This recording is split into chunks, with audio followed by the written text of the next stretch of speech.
Les théories de ce membre fondateur du Parti communiste italien font beaucoup parler aujourd'hui, et voilà pourquoi. Lui, c'est le penseur marxiste italien Antonio Gramsci. Et donc s'il est souvent cité, c'est parce qu'un homme politique, il trouve chez Gramsci des concepts et des analyses qui font évidemment écho au présent. C'est certain. En 1926, Gramsci est emprisonné par le régime fasciste de Mussolini jusqu'à sa mort, ou presque. Selon la légende, le procureur chargé de son emprisonnement aurait dit « Nous devons empêcher ce cerveau de fonctionner ». Et bien au contraire, pendant ces 11 années d'emprisonnement, Gramsci écrira près de 30 carnets dans lesquels il développe sa pensée, ses cahiers de prison. L'un de ses concepts les plus célèbres, c'est l'hégémonie culturelle. Globalement, Gramsci veut comprendre pourquoi les mouvements ouvriers ont échoué à enclencher une révolution socialiste, notamment après la Première Guerre mondiale. Pour lui, dans nos sociétés modernes, cela est dû à l'emprise des classes dominantes sur le plan culturel. En gros, selon Gramsci, l'hégémonie culturelle, c'est la capacité d'une classe sociale dominante à imposer ses idées et sa culture aux autres sans en avoir l'air. Ce qu'il dit, c'est qu'en imposant sa culture, la société capitaliste court-circuite les dynamiques collectives qui serviraient de levier d'émancipation, selon les marxistes. Les travailleurs, dans ce contexte, se mettraient alors à penser individualisme,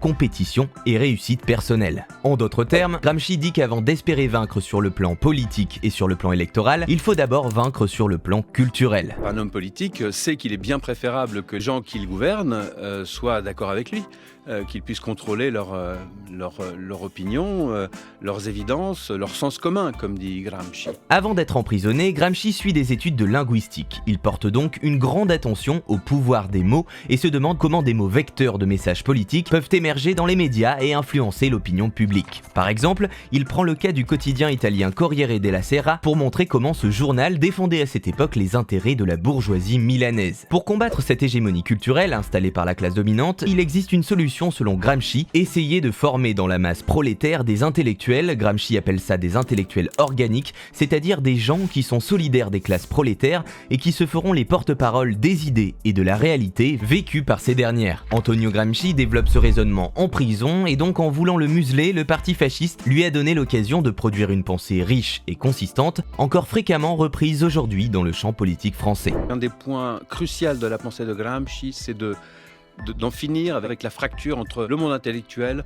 et le monde de la pratique. Il dit que les intellectuels, les philosophes qui sont coupés des besoins élémentaires du peuple sont des pédants et des hypocrites. Ils savent sans comprendre et sans sentir. Savoir, pour lui, c'est comprendre et sentir. Et inversement, s'ils ne font que sentir, ce sont des exaltés et ils ne sont pas intéressants non plus.